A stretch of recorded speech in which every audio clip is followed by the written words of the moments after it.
The rain slapped hard against the glass windows of the Belmont Grand Hotel, the kind of rain that made the world outside feel cold and unforgiving. Inside, however, the lobby was warm, glowing with golden light, polished floors, and the low hum of jazz from hidden ceiling speakers. Julian Carter stood quietly near the coffee station, his red trench coat dripping with rain, the smell of wet pavement clinging to him. He held a worn brown leather folder, tucked under his arm like a lifeline. His eyes scanned the luxurious decor, marble walls, chandeliers, and uniformed bellhops wheeling away designer luggage. He didn't belong here. Not according to the man storming toward him. "Excuse me," the officer barked, chest puffed like a bantam rooster. "You can't loiter in here." Julian turned slowly. Collected. Polite. "I'm not loitering, officer. I have a meeting." The cop cut him off, stepping closer. "Meeting who? You think just anyone walks in here without security raising an eyebrow?" Julian's jaw clenched. He reached into his coat slowly, retrieving a small envelope. But before he could hand it over, the cop smacked it from his hand. The contents spilled, papers, business cards, one marked with gold lettering. "So, Belmont Group, James W. Halden." "I said get out," the cop snarled. He reached for Julian's shoulder roughly, pushing him toward the revolving doors.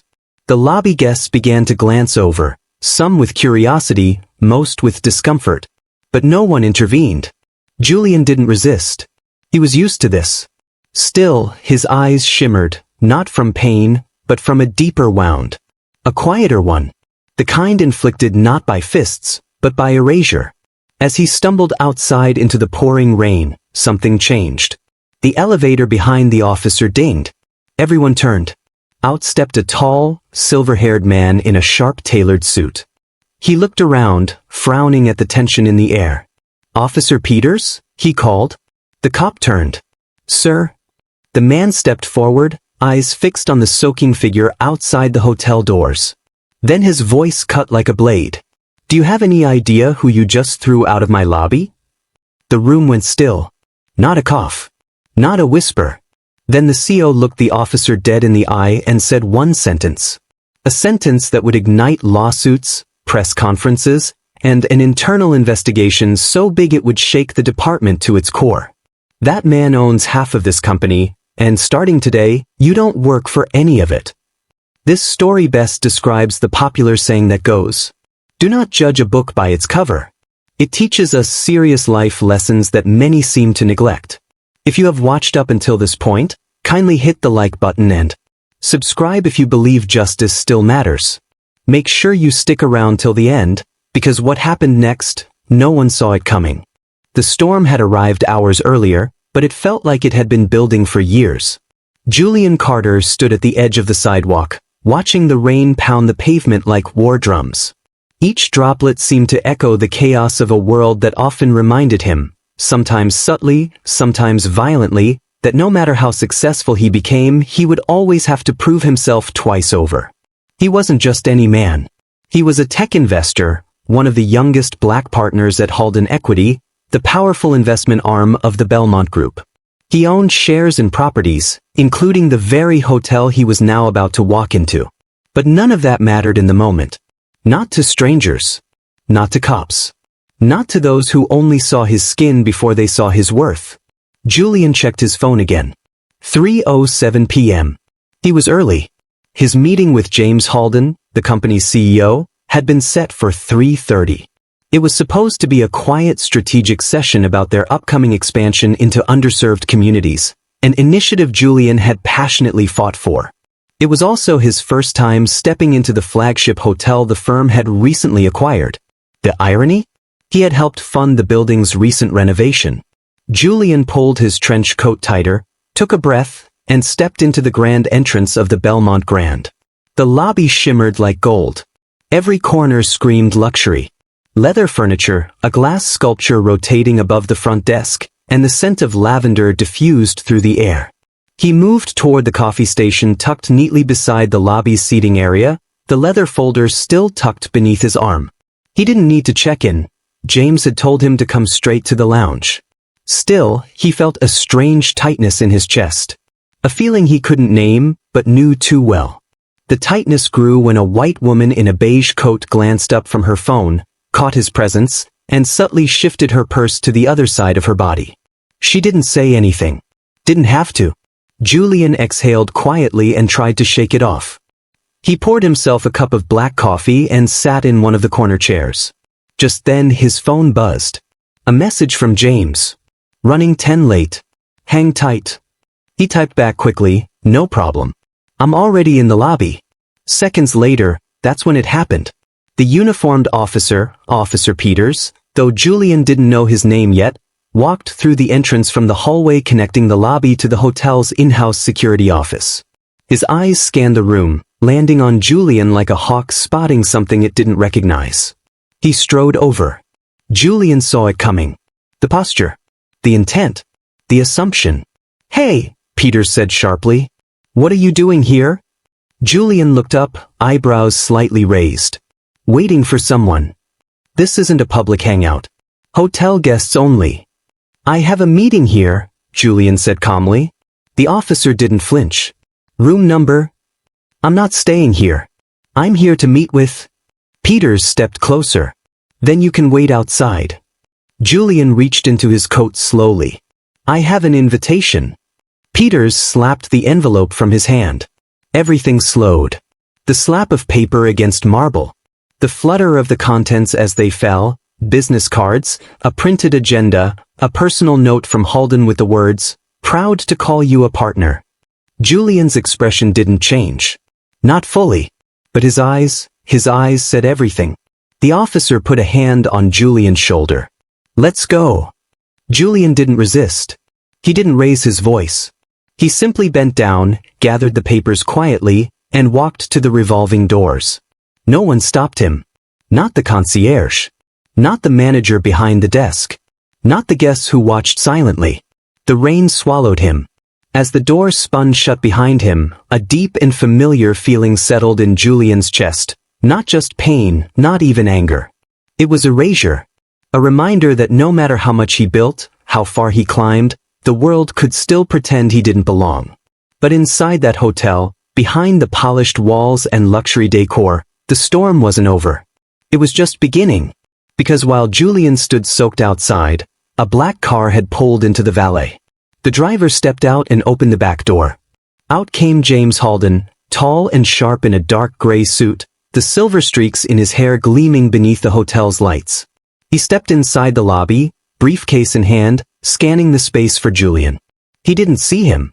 What he did see was Officer Peters, standing stiffly near the entrance, a few guests murmuring nearby. Halden's eyes narrowed. Officer Peters, he called. The man turned, startled. Yes, sir? James Halden approached slowly. Was there a black gentleman here waiting?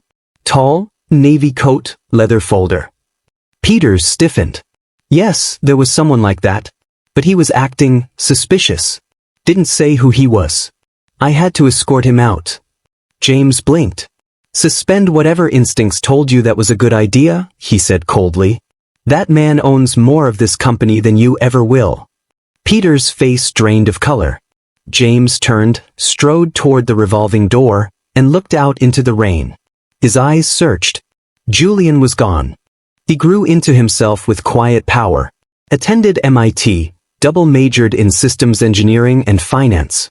Interned at a VC firm where he built a portfolio worth $12 million before he turned 25. Yet, even as his net worth climbed, even as his name began to circulate among circles that once excluded him, there was always a whisper at the back of his mind. They don't see you. Not fully. That's why the incident at the Belmont Grand cuts so deep. Because it wasn't just about one officer. It was about every time someone mistook his presence as a threat rather than a contribution. Julian sat in the back of his driver's car, rain still tracing patterns across the window. His suit was damp, his hands clenched, but his mind was sharper than ever. He stared down at the business card in his palm, his own name printed in gold beside the Belmont Group logo. His fingers trembled, not from fear, but from the weight of restraint. He could have called James right then. Explained everything. But part of him didn't want to. Part of him wanted to let it play out. Let the silence speak. Let James see for himself how easy it was for the world to discard a man like Julian when no one was watching. And yet, even in that storm of emotion, Julian was a strategist. He didn't think with just anger, he thought with precision. He was tired of band-aids. Tired of private apologies behind closed doors while the system continued untouched. This time, he wanted to make it count. James Halden paced the lobby, his assistant trailing behind him with concern etched across her face. "No, I haven't heard from him," James muttered. "He said he was already in the lobby 15 minutes ago." "Maybe he stepped out for a call?" she offered weakly. James glanced at the officer still standing awkwardly near the concierge. He walked over slowly. "Peters," he said, his voice low but firm. "Sir, look, I didn't know." James raised a hand. "Tell me exactly what happened." The officer fumbled through his words. He was standing near the coffee area. Alone. Didn't say much. I asked for his name, he hesitated. I thought he was loitering. "So you threw him out," James said, his jaw tightening. The entire lobby seemed to pause. James Halden was not a man who raised his voice. He didn't need to. Power radiated from him like heat from a flame. "Do you know what Julian Carter has done for this company?" James asked, voice razor-sharp. "Do you know that he saved this acquisition deal when every other investor pulled out? That he's single-handedly created more equity pipelines for minority-owned startups than anyone in this building ever has?" Peters swallowed hard. "I didn't recognize him." James stepped closer. "That's the problem, isn't it?" The silence that followed was damning. Julian sat in his condo overlooking the skyline. He had changed into dry clothes, but the ache remained. He poured a glass of water, his eyes fixed on the floor. Then his phone rang. It was James. Julian let it go to voicemail. Another call came, this time from the company's general counsel. Then another, from a reporter at the Times, requesting comment about an incident involving investor Julian Carter and a Belmont property. Word was getting out. And Julian hadn't said a single word yet. A leaked video surfaced on social media. Security footage. Grainy, black and white, but enough to see the moment Peters slapped the envelope from Julian's hand. Enough to see Julian being forced out. Enough to set the internet ablaze. The hashtag not in this hotel began trending by noon. It wasn't just about Julian anymore. It was about every black man who'd been asked to prove their right to exist in places they helped build. Every woman who'd been followed through stores they could afford. Every kid taught to keep their hands visible, their voices low, their brilliance hidden just enough to not provoke fear. Julian sat back as the news exploded. He hadn't posted. He hadn't spoken. He was still deciding what kind of fire he wanted to start. Then, his assistant forwarded him an email. Subject line: Internal HR Review Notice. Officer Peters, suspension pending investigation. Attached was a statement from James Halden. But it wasn't enough. Julian knew that. Because this wasn't about one man losing his job. This was about everyone finally seeing. The Belmont Group boardroom was perched on the top floor like a crown jewel. Wrapped in floor-to-ceiling glass and lined with sleek mahogany walls, it overlooked the entire city skyline. It was the kind of room where billion-dollar deals were sealed with a handshake, and where mistakes were usually hidden beneath confidentiality clauses and polished smiles. Julian Carter had been in this room before. He had helped redesign its acoustics for confidential investor calls. Had pitched revolutionary real estate tech that helped Belmont slash operational costs by 32%. Had stood in front of this very board, detailing his urban revitalization plan to turn underserved neighborhoods into thriving, self-sustaining communities. But today was different. Today, he wasn't here as a strategist. He was the storm. James Halden sat at the head of the table, his tie slightly loosened, the usual command in his posture now laced with caution. Around the table sat Belmont's senior leadership, compliance officers, legal counsel, PR executives, and the COO, Linda Markson, whose jaw had been clenched since Julian entered the room. Julian didn't sit. He walked slowly around the room, his steps echoing. He placed his phone on the conference table, screen up, recording. No one objected. Before anyone says a word, Julian began, voice low and composed. "I want you to know, I'm not here for an apology." James nodded. "Understood." "I'm not here for press releases or sympathetic emails," Julian continued. "I'm here because something in this building broke. And I need to know if it was ever really whole to begin with." There was a silence so thick it could crack glass. Linda shifted in her seat. "Julian, we take this incident very seriously. Officer Peters has been placed on leave, and an external investigation is underway." Julian turned to her. "I'm sure he'll land on his feet. Men like him always do." Her face twitched. James interjected, choosing his words carefully. "Julian, this company owes you more than damage control. We owe you honesty. Transparency." Julian folded his arms. "Then let's start there." He turned to the head of legal. "Why was that officer stationed in the lobby to begin with? Security detail or intimidation strategy?" "Standard procedure," the counsel replied, eyes darting to James. "After the protests last quarter, hotels were encouraged to increase visible security presence." Julian raised an eyebrow. "Visible to who? Protecting who from what?" Again, silence. He picked up his phone and tapped into his emails. A few flicks later, he projected something onto the screen behind him, an internal memo from 6 months ago. The subject line read, "Belmont Risk Mitigation Strategy, Identifying High-Risk Demographics." Gasps rippled around the room. Julian turned slowly. This was sent to several department heads, including legal, risk, and HR. James leaned forward. "Julian, I've never seen this before." "Of course you haven't," Julian replied. "Because it was buried. Coded language. Hidden in liability analysis. But it's clear. Minority guests without reservations were flagged as potential disturbances. Staff were instructed to engage immediately or alert security. PR Director Janice broke in, panicked. That language was never approved. If that memo is real." "Oh, it's real," Julian cut in. "And you know what else is real?" He tapped again. Another image projected. A spreadsheet. Rows of entries. Incident reports. Racial breakdowns.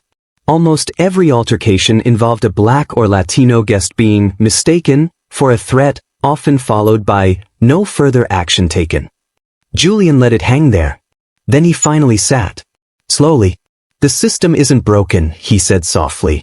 "It was built this way." James looked shaken. "We have to make this right." Julian gave a faint smile, the kind that didn't reach his eyes. "You can't unpour poison, but you can stop selling it." "What do you want?" asked Linda. It wasn't an accusation. It was a negotiation. Julian looked up. "I want the entire security policy rewritten with community accountability measures. I want all internal memos related to racial risk profiling audited and made transparent. I want the officer permanently removed, not just suspended.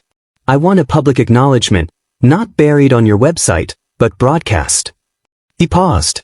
"And I want a $100 million commitment over 5 years into minority-led housing and hospitality ventures, starting with the neighborhoods your company helped gentrify." James blinked. "Yes. That's what it costs," Julian finished. "To stop pretending this was an accident." The table fell into stunned silence. Linda leaned forward, steepling her fingers. "You're asking us to confess. To take the blame publicly." "I'm asking you to take responsibility," Julian said. "Or I walk." "Walk where?" Janice asked. Julian picked up his phone, opened a folder labeled press package, and turned it to face the table. In it were drafts of op-eds, legal filings, and screenshots of that memo. Drafted, dated, ready. To the Times. To the Attorney General's office. To the families of everyone on that spreadsheet. James stared at the phone like it was a bomb. Because it was. The room sat in silence, the weight of consequences thick in the air. Finally, James spoke. Quiet, deliberate. "You'll have it." Julian nodded once. He stood. Then he paused at the door, looking back. "One more thing," he said, voice low. "I don't want this to be about me. I'm not a symbol. I'm not a martyr. I'm just one man. One tired man who worked too damn hard to be invisible. He left the room, the door hissing shut behind him. Outside the boardroom, Linda turned to James, her voice shaking. "What have we done?" James didn't answer. He simply stared out the window. Below, the rain had stopped. But the storm was far from over. 3 hours after Julian left the boardroom, the Belmont Group's internal servers lit up like a Christmas tree. Encryption keys were activated. Email accounts locked. Emergency data compliance meetings scheduled. But it was already too late. The truth was out. Not to the public. Not yet. But to the handful of people who mattered most, the ones who had buried it. And one of them was panicking. Linda Markson stood in the executive lounge overlooking the city. Her heels clicked anxiously against the marble floor as she paced, her phone clutched so tightly her knuckles turned white. "Answer the damn phone," she hissed under her breath. She had called Richard Laramie 3 times in the last hour. The former head of acquisitions, retired 6 months ago after a suspiciously quiet exit. He was the man behind the Pinewood development project, a deal that had made the Belmont Group billions. The very same deal that had forced hundreds of minority families out of their homes, hidden behind urban redevelopment jargon. The same project Julian had quietly questioned during a routine audit last quarter, before being told it was already resolved. Now, Julian had leverage. Dangerous leverage. Finally, the line connected. "Linda," a gravelly voice answered. "I was hoping you wouldn't call." She stepped into a quiet corner. Julian Carter knows. The pause. Knows what? About the memo. The profiling reports. The Pinewood acquisition. All of it. Richard chuckled softly, but there was no humor in it. "You mean he knows just enough to be dangerous?" Linda hissed. "This isn't a game, Richard. If he connects the dots, if he finds the Crescent Group contracts, he'll uncover the dummy shell company we used to funnel the Pinewood land grabs. And if he ties that to board members, then you're all screwed," Richard finished. Linda sank into the leather chair, her voice tight. "He's already threatening to go public. He's pushing for full policy reform and demanding restitution. And James, he's going to give it to him." Richard went silent. "I told you back then," Linda continued, "the Pinewood deal was too aggressive. You said it would get buried. You said we'd wash it through Crescent and no one would trace it." Richard grunted. "It would have worked.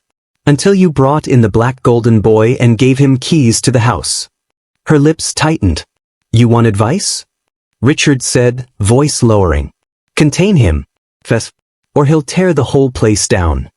Julian sat in a darkened study, the only light coming from the massive monitor glowing in front of him. The leaked memo had been just the beginning. He had found something worse.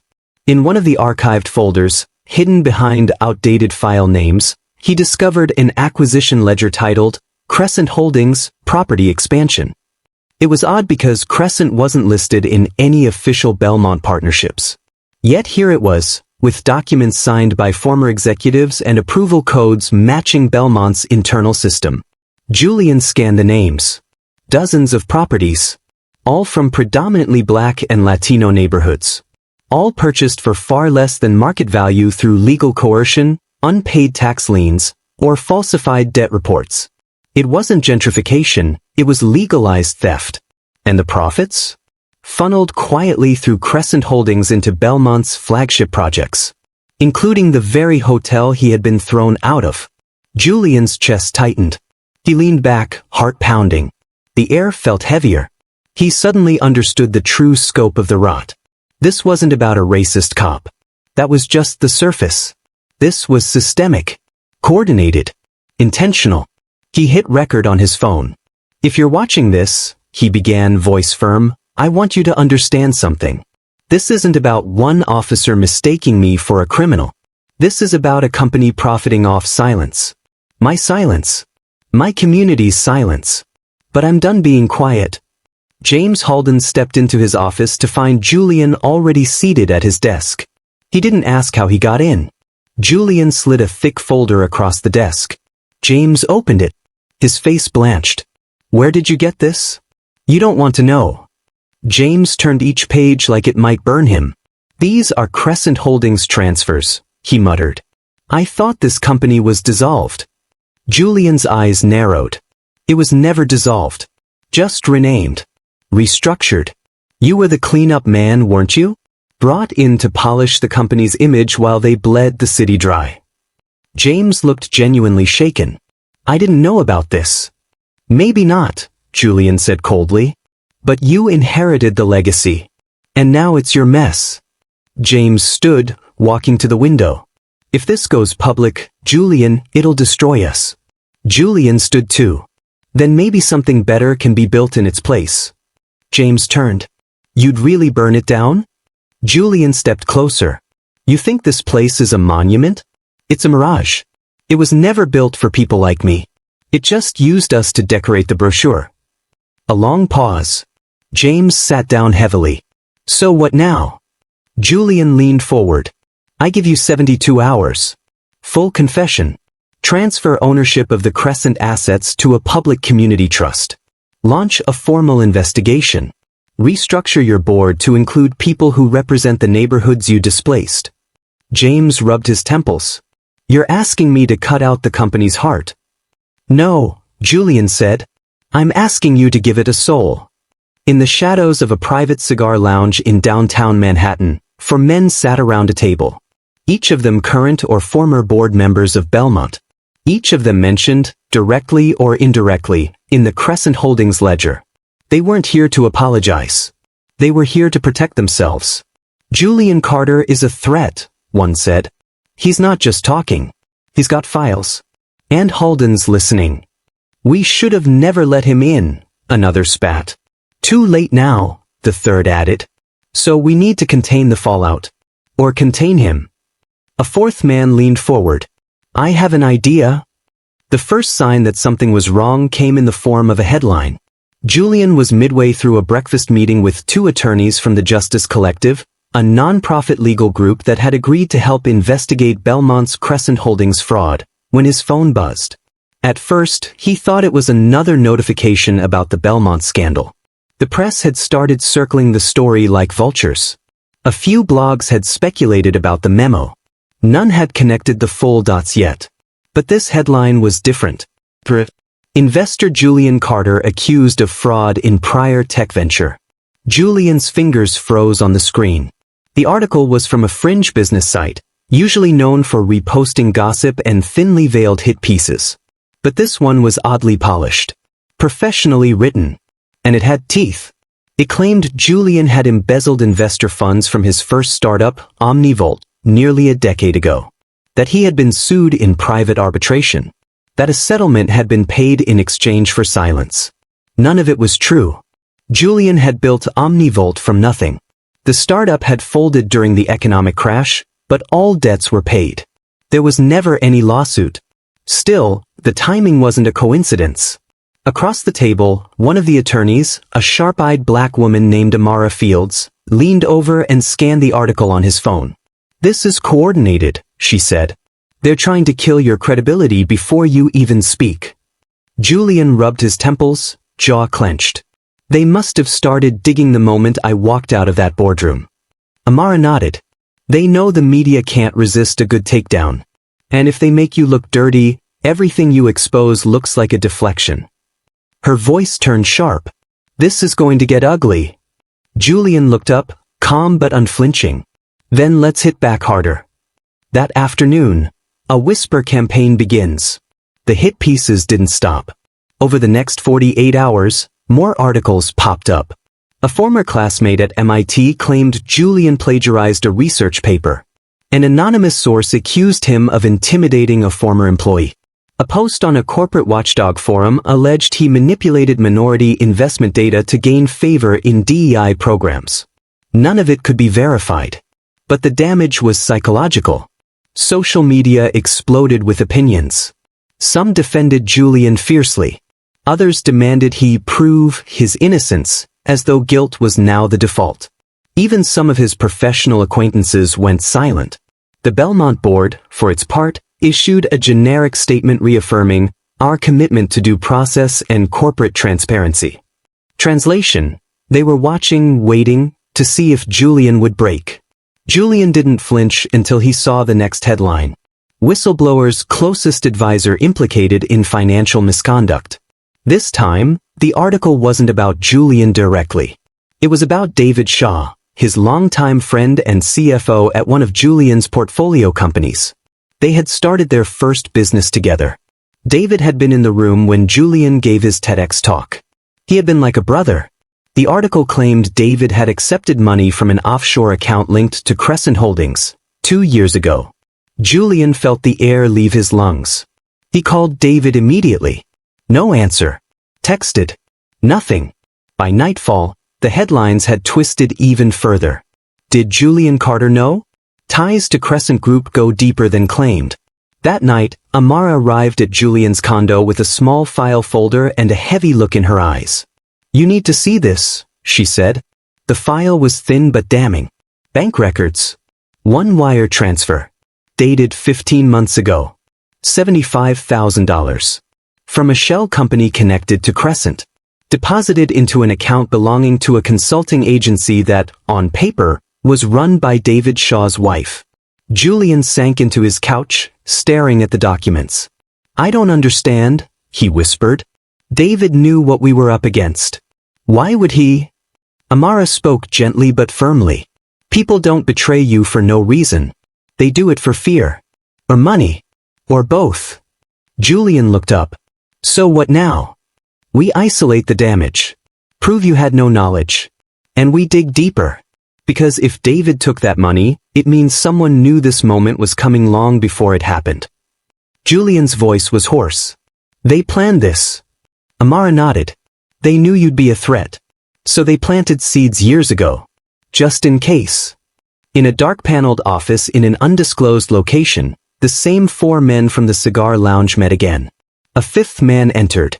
He wore an expensive gray coat and a self-satisfied grin. "Mr. Shaw has been neutralized," he said, dropping a USB drive on the table. One of the men picked it up. "Are we covered?" The man nodded. "The payment trails back 2 years. Enough to cast doubt. The media will eat it up. Even if Carter survives this, his momentum is gone." Another man leaned back, puffing a cigar. "And Halden?" "Still trying to play both sides," the 5th man smirked. "But we've got leverage. Photos. Emails. If he doesn't pull the plug on Carter, we'll release it all." The men clinked glasses. To silence, one said. Julian sat in his study, phone pressed to his ear. The voicemail clicked. "David," he said, his voice raw, "I don't know what they offered you. I don't know why you took it. But if there's anything left of our friendship, you'll come clean. If they've got something on you, I can help. But if you stay silent, I can't protect you." He ended the call. Then he opened his laptop. He started writing a statement.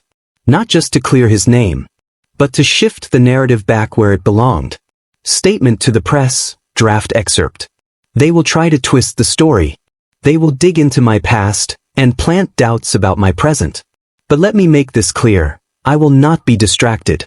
This fight was never about me, it's about what's been done to communities across this country in the name of progress and profit.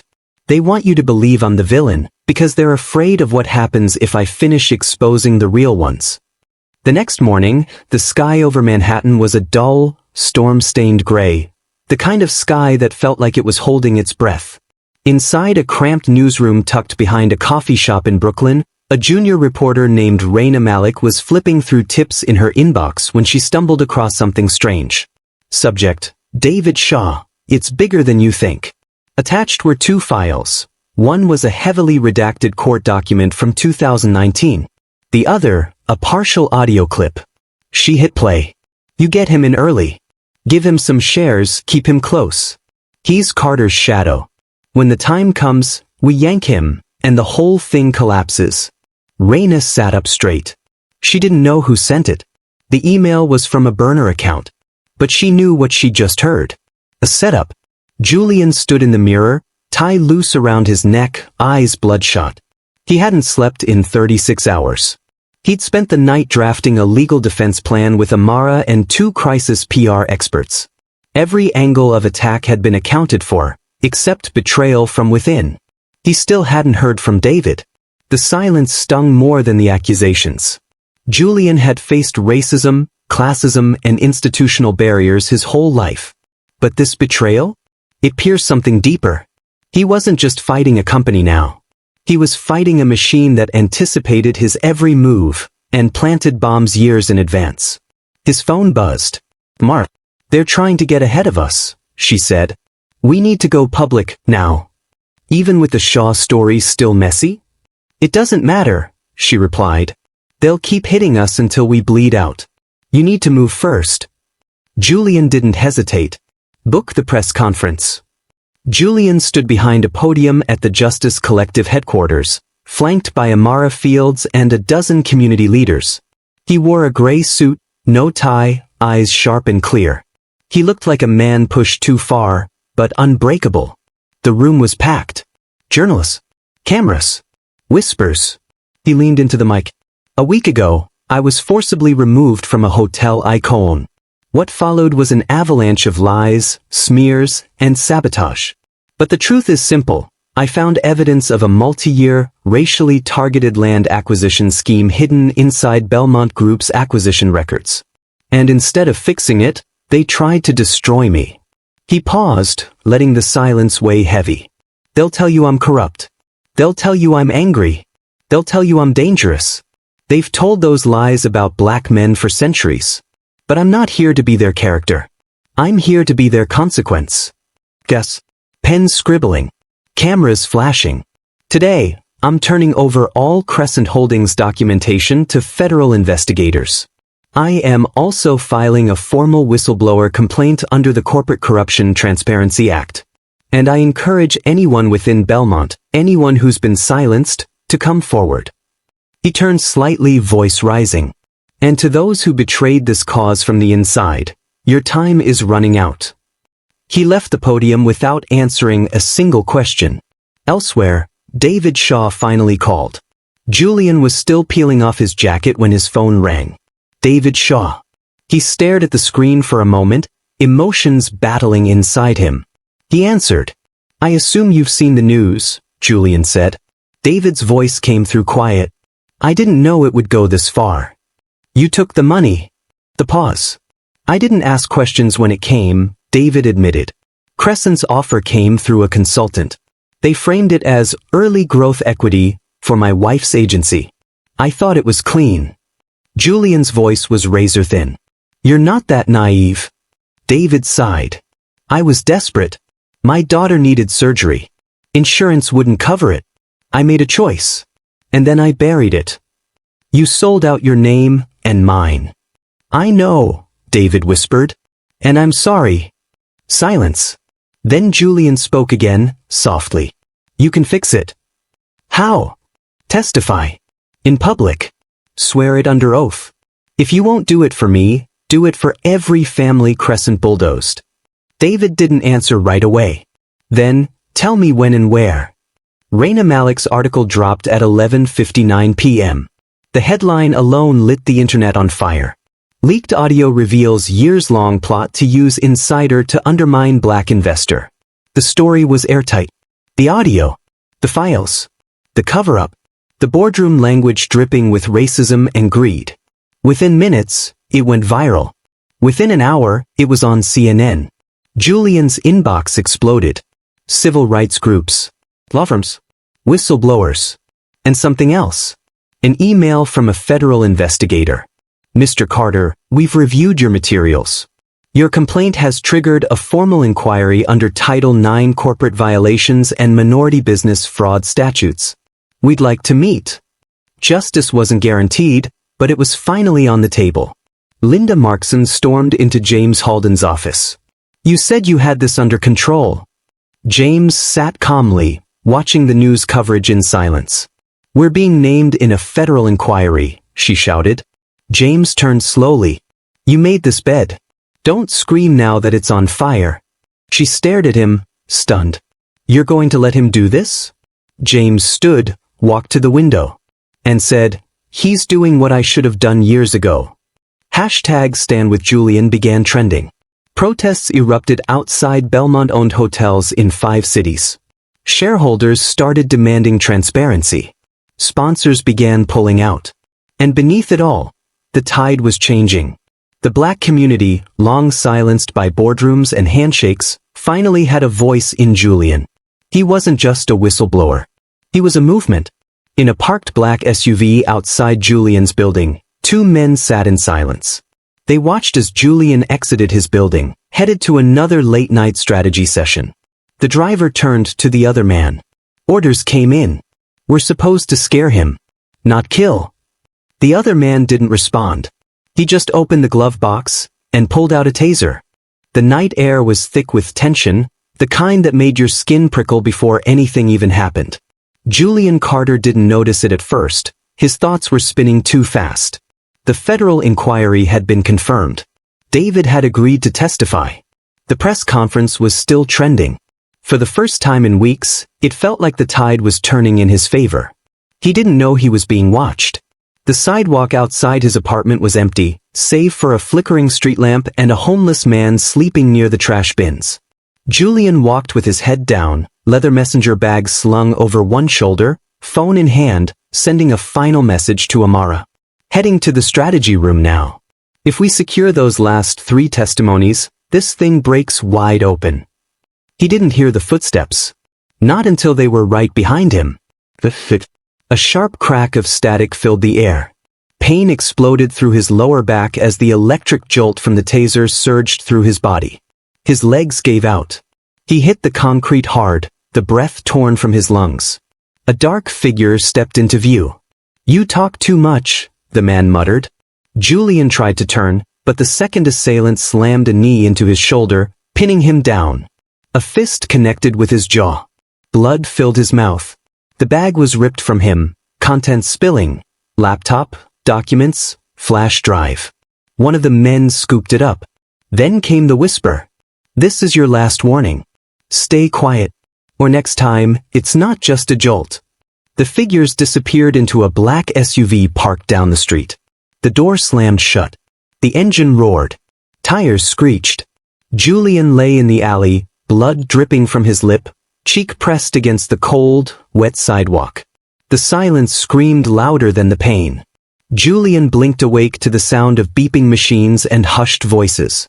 Amara was at his bedside, eyes red but resolute. "You're lucky they didn't crack your ribs," she said softly. Julian tried to sit up, winced. "Laptop," he croaked. "They didn't get the right one," Amara replied, reaching into her bag.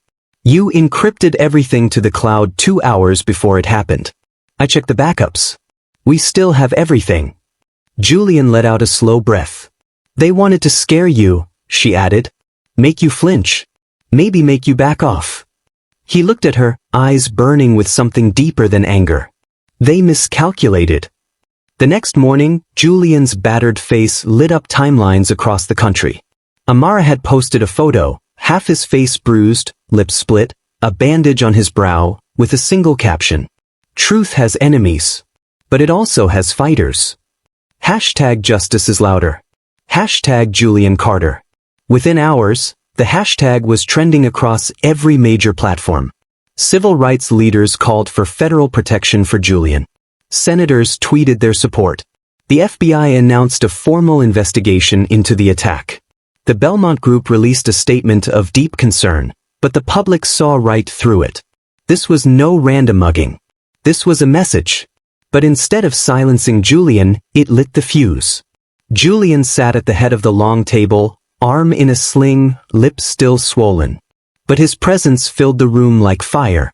Around him sat Amara, David, visibly shaken but determined, 3 attorneys from the Justice Collective, and a new guest, Agent Lena Moore, federal investigator from the Office of Corporate Fraud and Civil Rights. She wasted no time.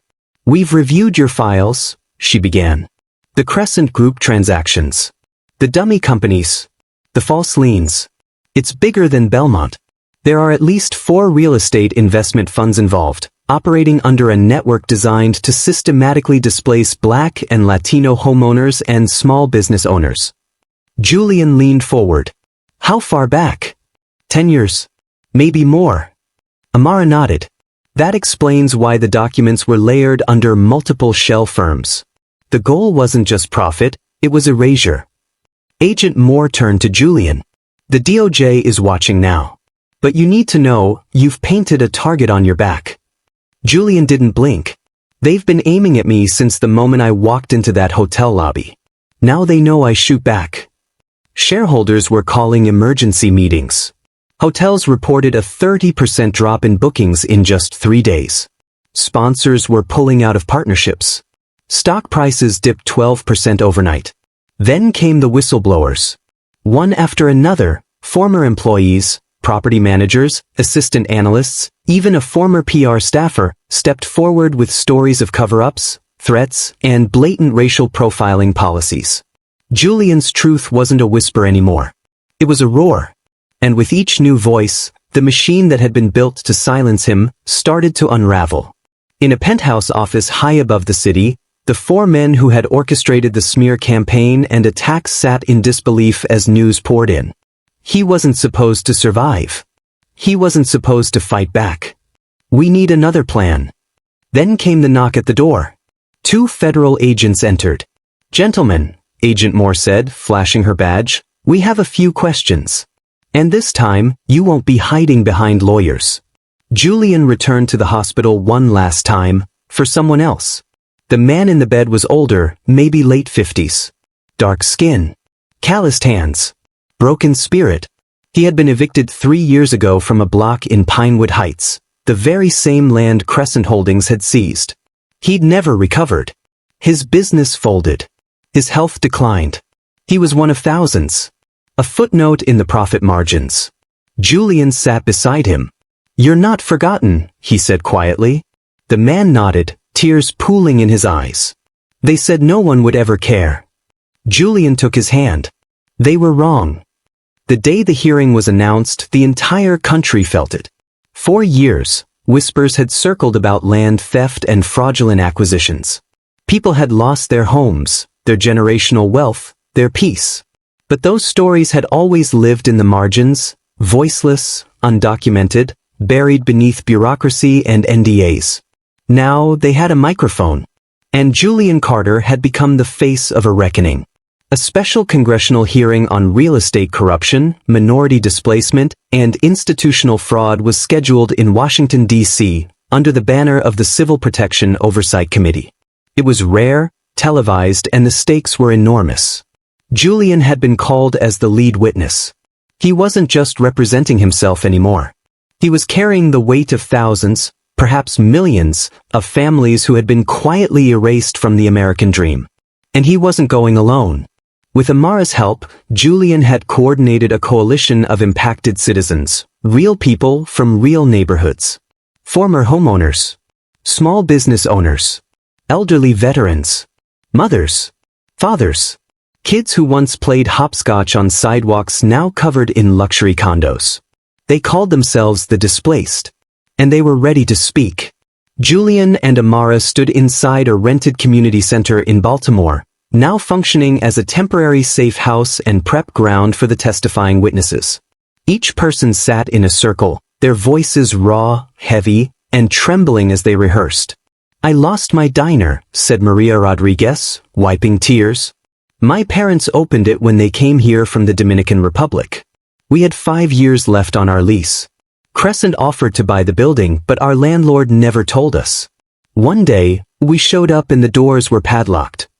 A man named Clyde Simmons, former Navy mechanic, spoke next.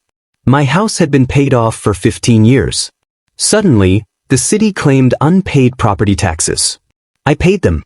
Then they said I was late on the payment, filed a lien, and sold my house at auction. Guess who bought it? Crescent Holdings."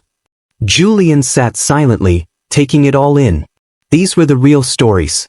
Not spreadsheets. Not memos. Lives. He finally stood, his voice quiet but powerful.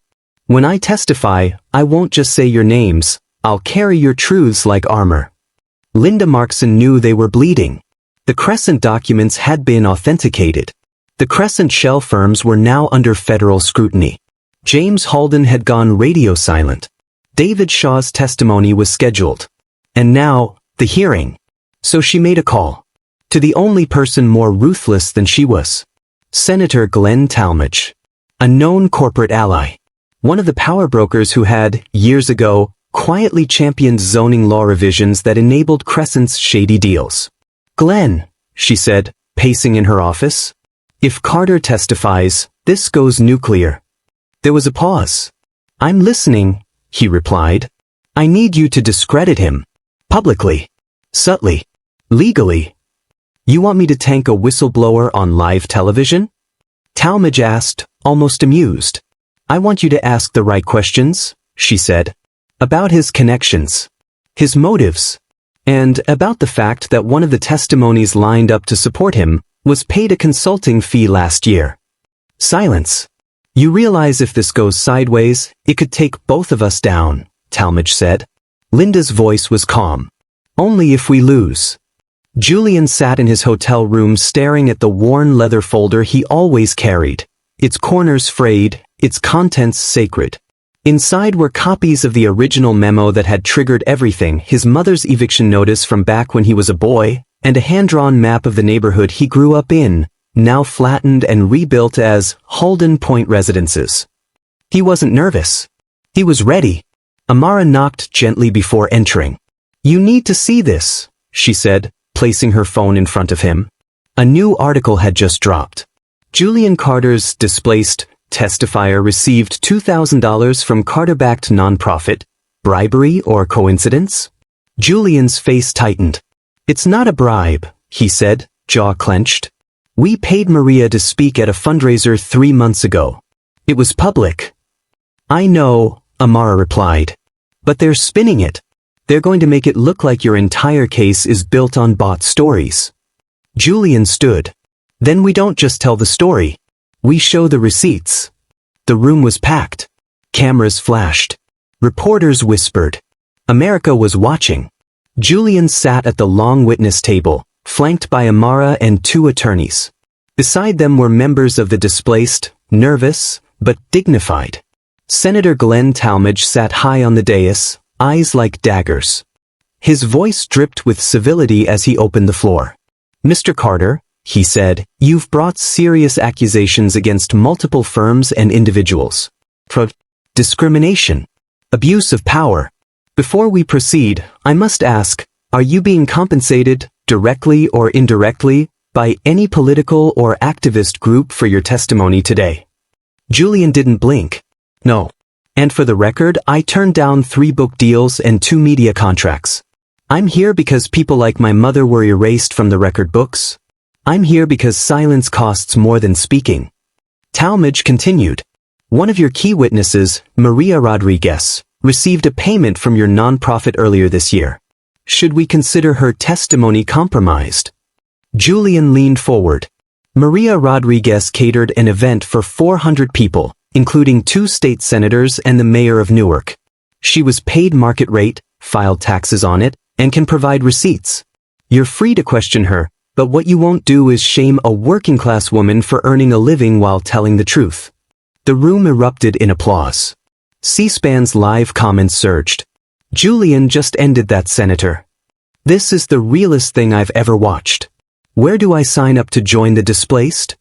Then Maria herself was called. She spoke with shaking hands, but a fire in her voice.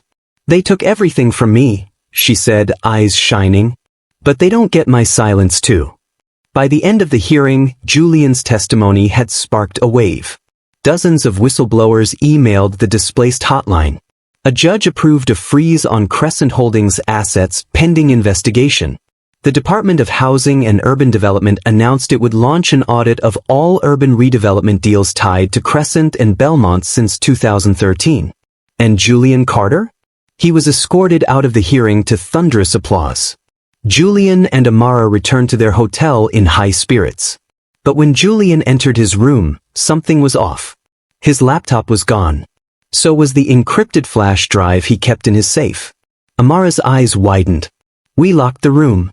"How?" Then came the ping. Julian's phone lit up. Unknown number. One message. "We weren't finished. Testimony was cute. But the next chapter belongs to us." Attached was a photo of Amara, taken without her knowing. Earlier that day. Julian stared at the photo on his phone like it was a gun cocked at his heart. "Amara, She stood outside the courthouse steps, mid-laugh, coffee in hand, completely unaware that she was being watched. The angle was close. Too close. Whoever took it had been within a few feet of her. The timestamp was from that morning, minutes before they stepped into the hearing that rocked the country. Julian's blood turned cold. "They're watching us," he whispered. Amara took the phone, her eyes narrowing as she studied the image. "This isn't random," she said. "They want you to know I'm a target now." Julian clenched his fists, a storm brewing inside his chest. First, they tried to erase his credibility. Then they tried to erase him. Now they were aiming at the one person he couldn't afford to lose. The message had been sent. In a luxury condo with bulletproof windows and untraceable internet routers, a man known only as Vance leaned back in a leather chair, watching Julian's image flicker on multiple screens. His eyes were sharp, calculating, the eyes of someone who had made millions off silence. He didn't work for Belmont. Not directly. Vance was part of something larger, a private disinformation network contracted by corporations when lawsuits threatened profit. His team specialized in blackmail, manipulation, and narrative control. They had buried politicians, silenced journalists, made whistleblowers vanish into character scandal obscurity. But this time, the target was still standing. And worse, winning. Vance didn't like that. He turned to his assistant. "Who do we still have close to Carter?" The assistant tapped a few keys. "We have one. Still feeding us info." "Activate them," Vance said. "Time to burn what's left." Julian and Amara sat in silence. The photo of her had changed everything. They had trusted their circle. Kept everything encrypted. No leaks. No holes. But someone close, someone inside, was feeding the enemy. Julian pulled up his private Slack channel used only by his core team. 8 members. Only 2 had ever had access to the physical flash drive that went missing. Amara and Lamar Ellis, Julian's old college friend and now his data encryption lead. Lamar wouldn't, Amara began, shaking her head. But Julian was already typing. "Julian, need you. Urgent. Hotel lobby." Lamar replied instantly. "Lamar, on my way. 10 minutes. Julian turned to Amar. "We're going to find out the truth. Tonight." Lamar arrived out of breath, a hoodie pulled over his head, laptop bag slung over one shoulder. "What's going on?" he asked, eyes darting between them. Julian didn't answer. He handed Lamar a tablet. "Open the folder labeled Echo Vault. You helped set it up. If the access logs were copied or breached, we'll know." Lamar hesitated. "Why me?" Amara stepped forward. "Because only you and I had the encryption key. And I know I didn't betray him." Lamar's jaw tightened. "You think I did?" "Just open it," Julian said quietly. Lamar typed. Lines of code scrolled. Access logs filled the screen. Then a blinking red flag. Unauthorized entry. Remote access. Origin traced to an IP address registered under Ellis Data Management, Lamar's own company. Amara stepped back. "You son of a..." "I didn't do this." Lamar shouted. "Someone spoofed me. I swear." Julian's eyes never left his old friend. "You told me once that every lock has a master key," he said slowly. "Did you build one?" Lamar's silence was louder than any confession.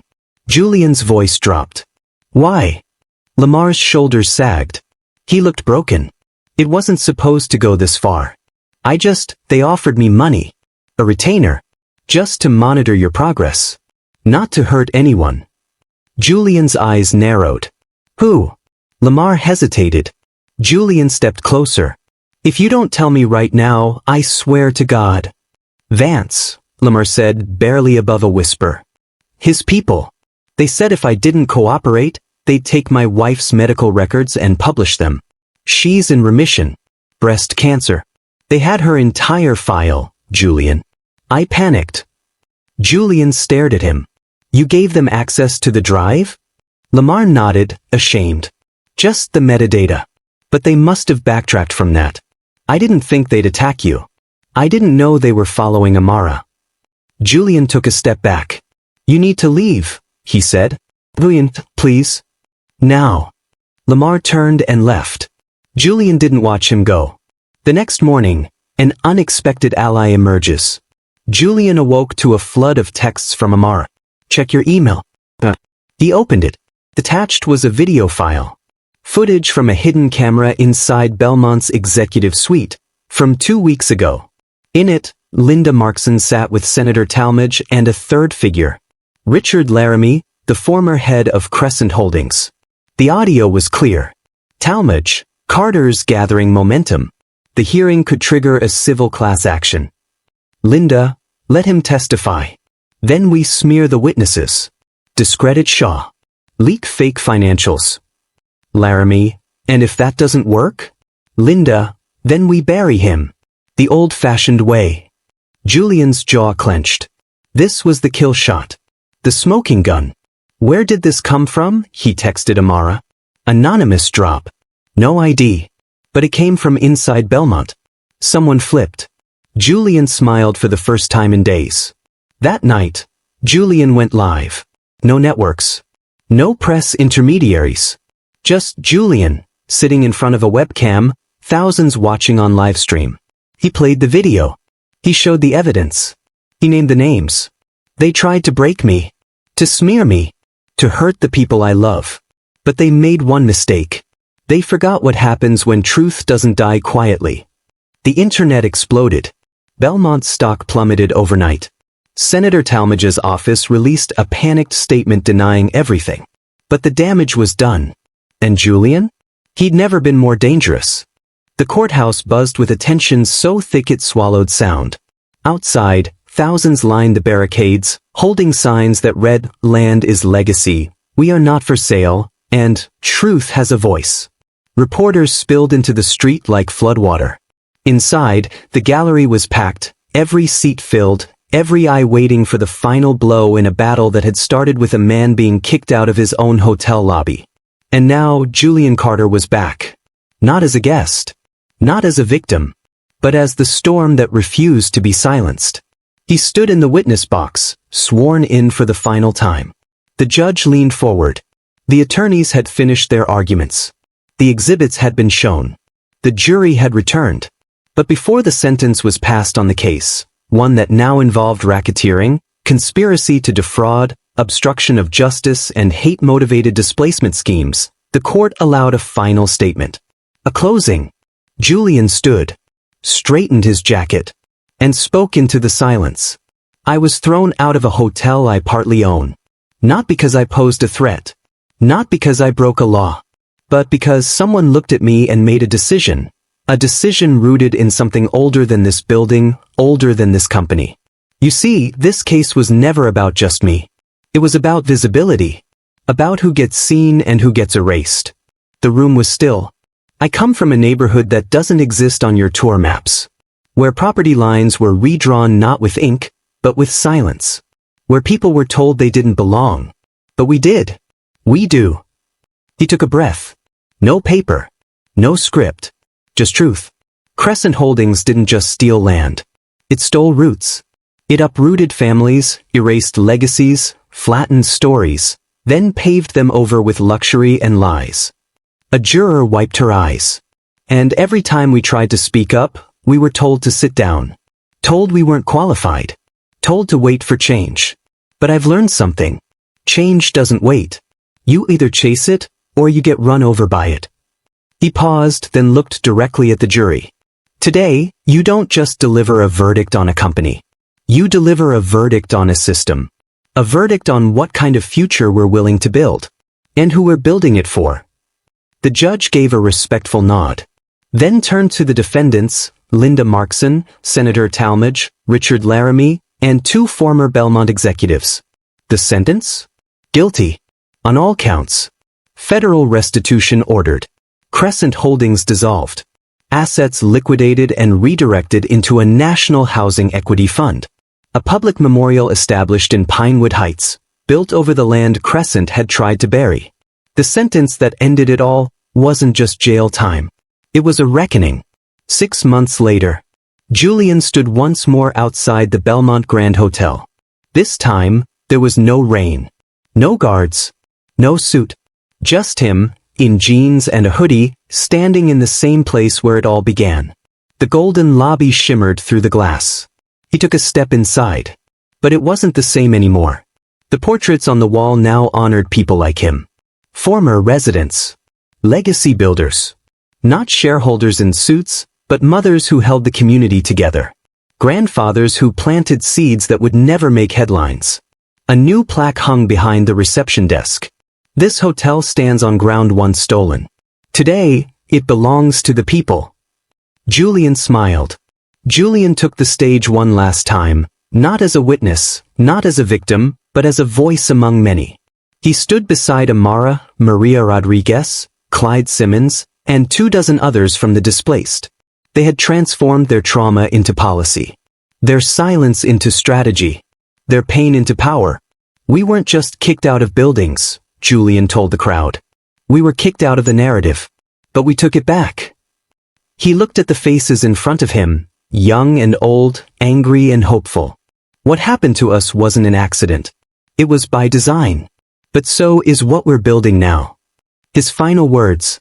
If you're watching this, if you've ever been told you don't belong, that your voice doesn't matter, or your fight is too small, know this. You don't have to be a millionaire, a lawyer, or a politician to make change. You just have to be loud when they expect you to be quiet. You just have to keep showing up. Even when the room wasn't built for you. If this story moved you, don't let it end here. Subscribe to this channel for more powerful stories rooted in justice, truth, and the fight to be seen. Like this video to help it reach others who need to hear it. Drop a comment sharing your thoughts or your own experience. We read everyone. And most importantly, share this story. Because you never know who's waiting for permission to speak up.